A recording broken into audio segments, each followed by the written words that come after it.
traz mais um importante meio de divulgação para que a empresa e os profissionais que atuam diretamente no setor de meio ambiente industrial divulguem seus produtos e serviços, interagindo com um público diferenciado e que está interessado em promover ações estratégicas que ajudem na implementação da sustentabilidade em seus negócios.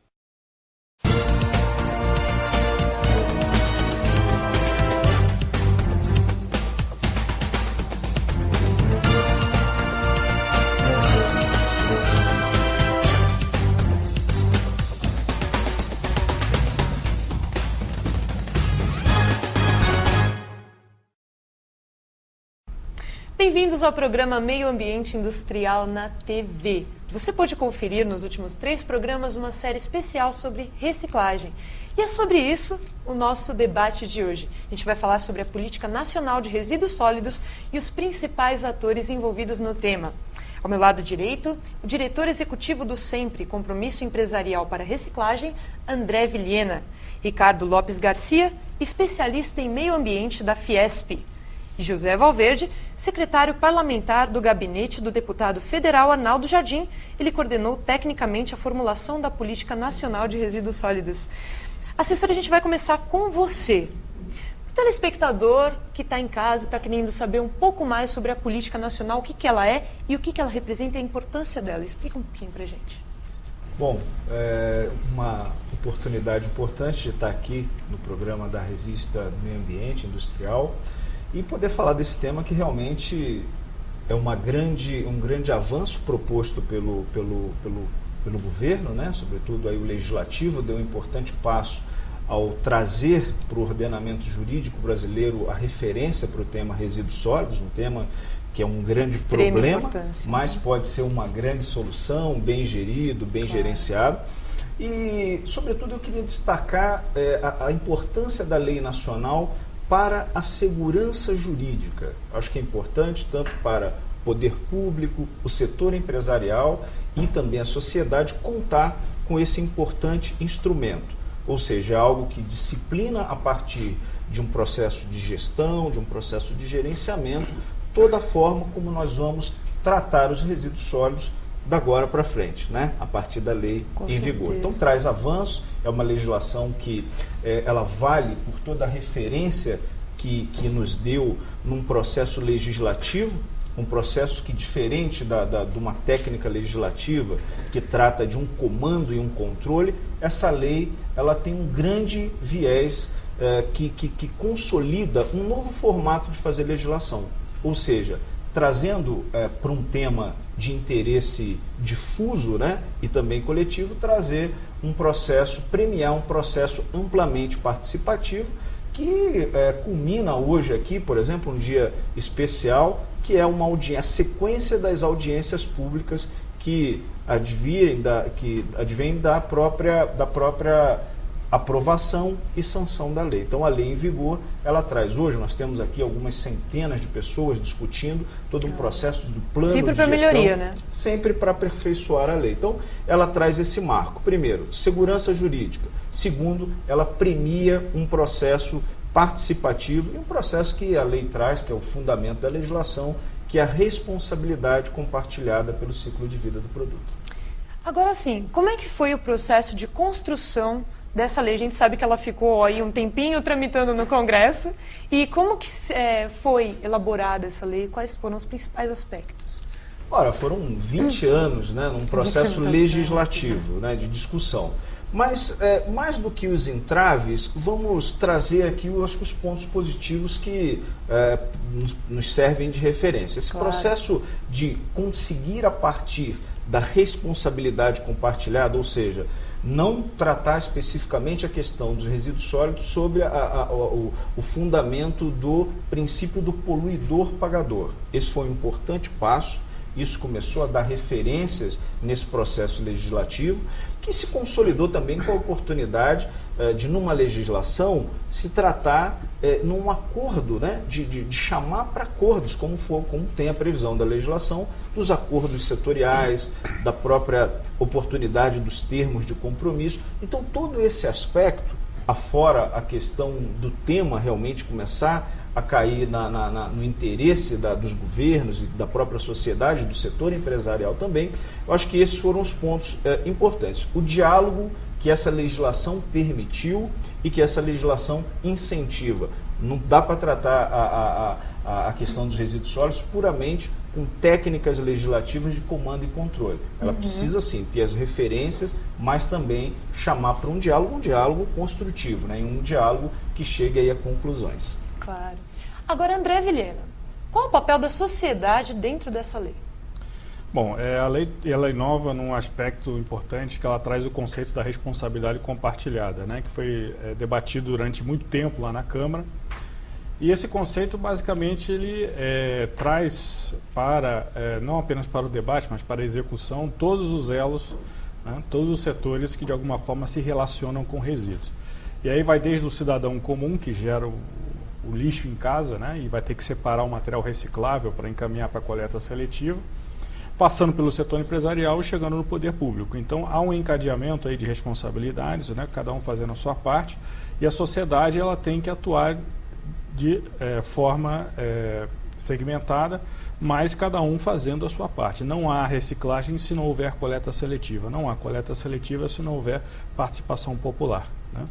E a gestão do resíduo, que a gente sabe que no Brasil cabe ao município, ela recebe um reforço na medida em que ela inclui o setor empresarial como um ator importante também no processo. E aí voltando então à questão da responsabilidade compartilhada. Agora sim, o Sempre cedeu para a gente um vídeo sobre reciclagem que inclusive foi passado nos 3 últimos programas. Foi uma série especial sobre reciclagem. Que impacto que você acha que a política nacional vai trazer para a reciclagem no país? Então, nós temos dentro do setor empresarial, o Sempre foi fundado em 92, é uma entidade, é uma ONG mantida pelo setor empresarial, setor privado. Dentro do Sempre nós temos empresas com uma visão proativa nessa área de resíduos que começaram a trabalhar o tema na década de 90, né? Sabendo que era preciso fazer algo mais do que a simples gestão do resíduo para dentro do muro da empresa, na produção, mas também se preocupar com o que acontecia no pós-consumo, né? Então, para estas empresas, foi um processo moroso, né, na discussão do debate da lei, mas quando ele veio, teve um aspecto positivo. Como as empresas já tinham saído na frente e nós, de alguma forma, em alguns segmentos, a gente já avançou bastante no país, a experiência da prática acabou ajudando a influenciar a lei, né? Então, sendo bem objetivo no caso da questão da coleta seletiva, né, que o Brasil hoje é uma referência em nível mundial, porque traz o conceito social atrelado ao ambiental e ao econômico da coleta seletiva, através da geração de grande quantidade de postos de trabalho, né? Então esse foi um trabalho que se desenvolveu ao longo desses 20 anos, consolidou o país como uma referência, claro que há muito que avançar, mas a lei incorporou isso. Ao incorporar isso, o Brasil passou também a ser uma referência no aspecto legislativo. A gente pode observar, com o passar dos anos, o aumento, né, do crescimento de reciclagem, do crescimento, inclusive, da conscientização da sociedade. Exatamente. Nós temos índices de reciclagem hoje dos mais altos do mundo para vários materiais encontrados no lixo urbano, né? E se deve justamente a esse modelo que foi sendo trabalhado, que agora será aperfeiçoado, com certeza, com a política nacional. Mas, ao longo desses 20 anos, não ficamos parados, né? E isso é um aspecto que deve ser ressaltado, valorizando a proatividade das empresas que começaram a trabalhar esse tema na década de 90. Agora eu vou te fazer uma pergunta e você vai me responder depois do intervalo, depois do nosso intervalo. Qual é a previsão para o cenário futuro? Eu vou deixar você pensando aí e você confere essa resposta logo mais. Não sai daí, a gente volta já.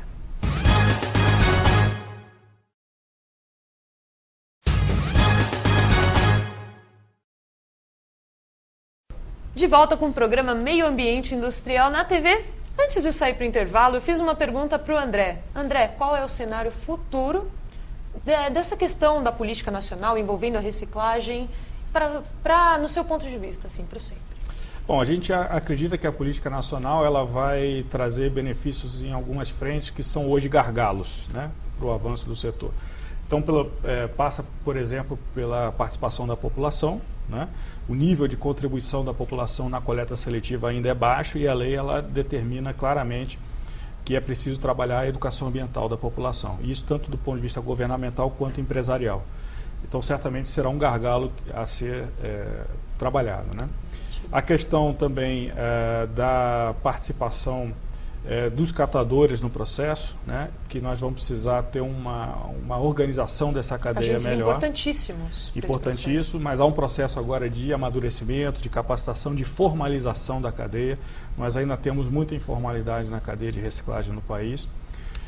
A gente acredita também que a política nacional abriu um debate importante com relação à questão dos incentivos econômicos, né? A indústria hoje de reciclagem, ela é penalizada em alguns casos com uma tributação maior do que na produção da matéria-prima virgem, e nós acreditamos que quando se recicla, por exemplo, uma garrafa PET, uma lata de alumínio, o que quer que seja, uma embalagem, não faz sentido incidir impostos novamente, porque aquele produto, quando foi descartado, ele traz consigo toda a carga tributária do processo de produção. Então, reincidir, na verdade, você está inibindo a atividade de reciclagem. Então, a política nacional ela aponta também nessa direção de melhorar esse ambiente. Agora, sobre os incentivos econômicos, que tipo de incentivo você acha que seria viável para estabelecer essa política, para melhorar? Nós já tivemos um exemplo na medida provisória que foi publicada no ano passado, que inova quando ela dá o crédito presumido de IPI para a indústria recicladora que compra das cooperativas de catadores. Então, além de você aliviar a carga tributária e oxigenar a indústria de reciclagem, você ajuda também a eliminar a informalidade que vem a montante, porque a cooperativa, para vender, ela vai ter que emitir a nota fiscal. Então, ela precisa estar em condições regulares, né, junto ao fisco. Agora, Valverde, que tipo mais de incentivo que seria possível aí dar para estar alavancando? Os instrumentos econômicos, ele foi objeto de grande debate no processo de formulação. Com certeza. A proposta do legislativo, ela caminhava em medidas mais objetivas e até incisivas na proposta de uma política tributária, né, e também de instrumentos econômicos para todo o processo de gestão e de gerenciamento. Por exemplo, para ampliar o potencial de coleta seletiva, a questão da própria logística reversa, que é um fundamento da lei, mas tudo isso precisa de recursos, isso aí precisa ter não só medidas pontuais. O primeiro ponto é uma política ampla para isso, que vai desde da questão do crédito presumido, tratar, né, a lei trata o resíduo como algo que tenha valor econômico. Então, isso demanda, por exemplo, você ter linhas diferenciadas, né, de financiamento para os programas, os projetos. Nós estamos debatendo a questão aqui hoje em São Paulo dos planos de gerenciamento. Então, precisamos ter, para fortalecer esse planejamento que a lei exige e as ações práticas de logística, as ações que a lei pede e requer implementação, nós precisamos prever, não oferecer puramente renúncia fiscal. Nós temos que ter uma política para isso. Isso vai desde linhas de financiamento diferenciada, por exemplo, um empreendedor que queira desenvolver um equipamento, né, para potencializar a reciclagem. Por que não ter um tratamento tributário diferenciado em casos como esse? Mas nós não precisamos ir no pontual apenas, nós temos que ter isso um olhar mais global, há uma grande expectativa em relação a um grupo de trabalho no âmbito do Comitê Interministerial, que tem um papel aí de implementar a lei, que vai tratar dessa questão da desoneração tributária. Mas volto a dizer, não só tratar com renúncia fiscal, tem que ter algo mais, que é uma política mais ampla, que premie no princípio que a lei propõe, que é o princípio do protetor-recebedor. Aquele que trata os resíduos, investe em gestão, em gerenciamento, procura buscar aperfeiçoar o seu produto, a partir até da avaliação do ciclo de vida do produto. Isso tem que ter uma compensação econômica e instrumentos tributários para isso. Claro, porque na verdade é assim, o resíduo é visto como um problema, mas na verdade ele pode sim ser visto como uma grande solução, isso para vários setores da sociedade, inclusive para a indústria, né, Ricardo? Conta pra gente, a indústria ela está aderindo à política nacional? Qual o papel dela nesse meio? Na realidade, a indústria participou de todo o processo da elaboração, tanto da lei quanto do decreto nacional, desde os primórdios da discussão. o setor industrial já estava preparado para o seu resíduo intramuros. Ele já faz esse gerenciamento há muitos anos. O controle dos órgãos ambientais era sempre grande sobre as indústrias. E o que faltava, na realidade, era exatamente o que o André estava comentando, do resíduo pós-muro, né? Aquele que sai da indústria e vai para a distribuição, comércio e outras finalidades. Nós participamos desde o começo e muito do que tem, inclusive, na própria lei, foi originada do setor industrial. Muitas definições, muitas discussões foram originadas. Desde da parte da discussão, isso começou, a discussão específica, não só nos projetos de lei, mas dentro do Conselho Nacional de Meio Ambiente e outros fóruns de discussão. Então, na verdade, o setor industrial, ele tinha uma visão antiga e que o resíduo era problema, mas essa visão já mudou faz muito tempo. O resíduo industrial acabou virando fonte de negócio, de desenvolvimento de mercado, desenvolvimento de empresas, desenvolvimento da própria cadeia da reciclagem. O setor industrial é parte fundamental no processo, porque ele, na parte de logística reversa, na parte do mercado, ele é que vai absorver o material. Então, por toda a logística reversa, vai acabar retornando para o setor industrial para dar a destinação final ambientalmente adequada. Seja ela na reutilização na sua cadeia ou em outras cadeias, ou mesmo dar a destinação correta para o material. Agora, André, a sociedade está cobrando também um posicionamento das indústrias. Você acha que isso tende a crescer? Olha, na verdade, essa é uma tendência que já vem de muitos anos, né? Em nível mundial, não apenas no Brasil, né? Sem dúvida, as empresas que saíram na frente e se preocupando em fazer algo mais, né, do que cuidar dos resíduos para dentro do muro, certamente já conquistaram espaços importantes no coração do consumidor consciente, né? Então, vamos pegar o exemplo do setor de eletroeletrônicos, né? Você tem uma diferença muito grande entre empresas que atuam no país, por exemplo, empresas que já têm o serviço que se chama take-back, ou de logística reversa do produto eletroeletrônico no pós-consumo, portanto oferece uma alternativa para o consumidor, o cidadão, para devolver, e empresas que reagem a esse processo e nada fazem. Então há um desequilíbrio claro aí nesse setor. Na medida em que o consumidor vai incorporando no seu hábito de consumo esse aspecto da sustentabilidade, que é um processo que a gente sabe que é moroso, mas ele acontece. Quem saiu na frente, certamente vai ter vantagem no mercado. Vai ter vantagem competitiva no mercado. Com certeza. Agora eu vou perguntar também do conceito de responsabilidade compartilhada, mas isso você confere logo após o intervalo.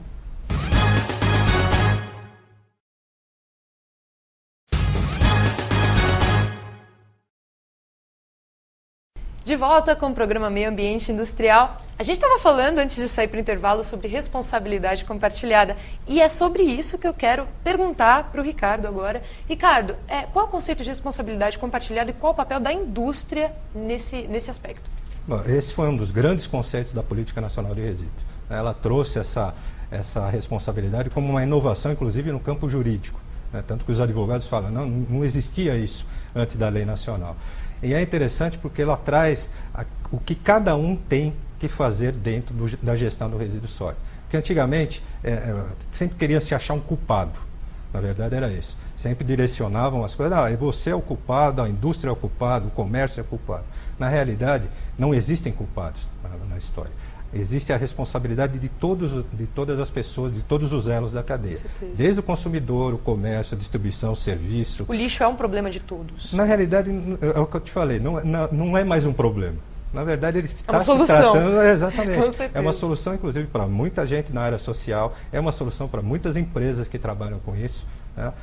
Então, aquele conceito de problema, a gente já transformou numa oportunidade de negócio, vamos deixar assim, tá? Então, esse conceito da responsabilidade compartilhada, inclusive, ele traz o poder público também. Tá?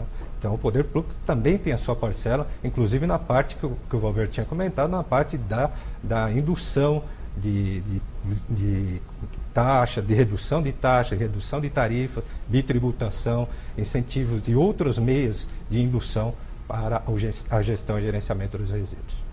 Maravilha. E agora explica pra gente o que é o conceito Bolsa de Resíduos. Então, a Bolsa de Resíduos é um serviço que nós temos aqui na Fiesp, é um serviço gratuito para as empresas, tanto micro, pequena e grande empresas, né? E é um serviço de troca de resíduos. Né? Na verdade, é a empresa que quer disponibilizar o seu resíduo, ele entra na bolsa, se cadastra, coloca o resíduo à disposição para outras empresas entrarem em contato e fazerem o negócio. Então, isso é uma forma de você reduzir a disposição em aterros, disposição em outras formas e prioriza, na realidade, a reciclagem. Né? Então, o resíduo que é um resíduo de uma indústria acaba virando matéria-prima para outra indústria. Agora eu quero fazer uma pergunta e é para todos. Vocês acham que o pagamento de tarifa ajudaria a sociedade a se conscientizar também sobre o problema? Começando por você, Ricardo. É uma das formas. Na verdade, é uma das formas. O André comentou da parte da educação ambiental, é uma parte fundamental no processo, mas a parte de cobrança de taxas pelo resíduo sólido urbano, na realidade, né, seria uma das formas de incentivar a educação ambiental, a educação pelo bolso. É isso que a gente tem que, de vez em quando, trabalhar para que você tenha uma efetividade exatamente na ação. Né? É uma das medidas. Vilhena, você acha que isso seria viável? Não, sem dúvida, a gente acredita que a taxa do lixo, como o Ricardo falou, é um instrumento importante porque, inclusive, ajuda a sociedade a fiscalizar o uso do resíduo, do recurso. Né? Agora, é importante lembrar que a maior parte dos municípios hoje no Brasil arrecadam os recursos para a gestão de resíduos através do IPTU. Então, na medida em que é instituída a taxa do lixo, na verdade, ela não precisa ser uma nova tarifa, um novo imposto, uma nova taxa. Ela pode ser destacada do que hoje é pago no IPTU, para que haja mais transparência. Porque hoje acontece na área de resíduos algo semelhante ao que acontece na área de saúde. Nós não precisamos de novos impostos, novos tributos, porque nós temos recursos disponíveis. O problema está na gestão desses recursos, que muitas vezes não é a melhor. Né? Então, nós precisamos, antes de pensar em novos impostos, novas tarifas, melhorar a gestão dos recursos hoje disponíveis. No caso, por exemplo, das cooperativas de catadores, hoje nós temos mais recursos do que somos capazes de aplicar por falta de projetos consistentes. Recursos que vêm tanto do setor governamental quanto do setor privado. Então, neste momento, exato momento, nós estamos exatamente trabalhando na melhoria da capacitação das cooperativas para preparar o sistema para receber esses recursos que já estão disponíveis, mas que não podem ser aplicados. Valverde. Olha, a lei nacional, ela não veda. Né? A lei do Estado de São Paulo, a Política Estadual de Resíduos, ela faz menção a essa possibilidade. Mas é algo que tem a competência do município tratar. Então, do ponto de vista técnico, legislativo, tem esse viés. Caberia ao município a tratar desse tema. Agora, o lixo, o resíduo, nós temos ainda a técnica do afastamento, a nossa gestão dos resíduos, ela funciona como desde a época do Império. Né? Você pega e joga em outro lugar e esse local cada vez mais tem que ser distante.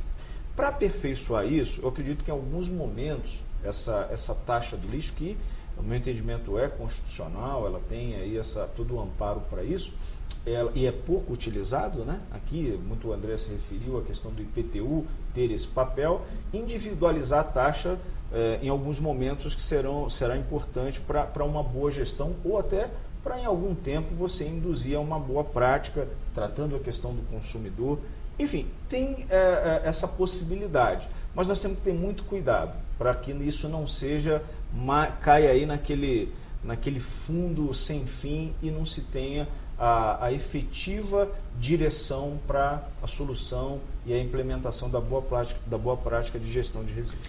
Agora, gente, esse tema é fascinante. Eu podia ficar falando dele aqui o dia inteiro, mas nosso tempo está acabando. Mas eu gostaria, antes de encerrar o debate aqui, fazer uma pergunta para cada um de vocês. André, o que falta para melhorar a política? Bom, na verdade, existem alguns instrumentos agora em discussão, que são, por exemplo, os acordos setoriais, né, que vão dar contornos finais ao processo todo de regulamentação da lei. Né? Então, a lei ela apresenta as diretrizes gerais, através dos acordos setoriais, que é uma discussão do setor empresarial, indústria, varejo, com governo, sociedade, você vai dar os contornos finais. Então, a gente acredita que, através dos acordos setoriais, nós teremos aí o processo fechado a bom termo. Ricardo? A lei é de 2010, ela é muito nova ainda. Ela foi discutida durante 20 anos, mas por um público muito restrito. Você conta nos dedos as pessoas que trabalharam nessa política. Eu acho que agora, para melhorar, é ampliar a divulgação da lei. Tá? É fazer o que está fazendo hoje, por exemplo, nas audiências públicas. É você permear essa lei para que toda a sociedade conheça e possa trabalhar de forma uniforme. Valverde? Alguns desafios para esse processo contínuo de aperfeiçoar a lei. Questão do planejamento, da parte do poder público federal, incentivar estados e estados incentivar os municípios a fazerem os seus planos de gestão. Setor empresarial, na minha opinião, com a cooperação técnica de Estado, do Estado da União, dos estados do município e também das entidades setoriais, participar do plano, incentivar o plano de gerenciamento. E, por fim, a questão da cidadania ambiental. Disseminar na sociedade, conversar, dialogar sobre essas possibilidades que a lei traz para que tenhamos aí um cidadão consciente e trazer dos resíduos sólidos, que é um grande problema, trazer aí uma grande solução, trazer boas práticas de cidadania para todos nós. Maravilha. Gente, nosso tempo está acabando. Eu agradeço muito a participação de vocês aqui no nosso debate. Você aí de casa pôde aprender um pouco mais sobre a Política Nacional de Resíduos Sólidos. Nós voltamos semana que vem. Até lá.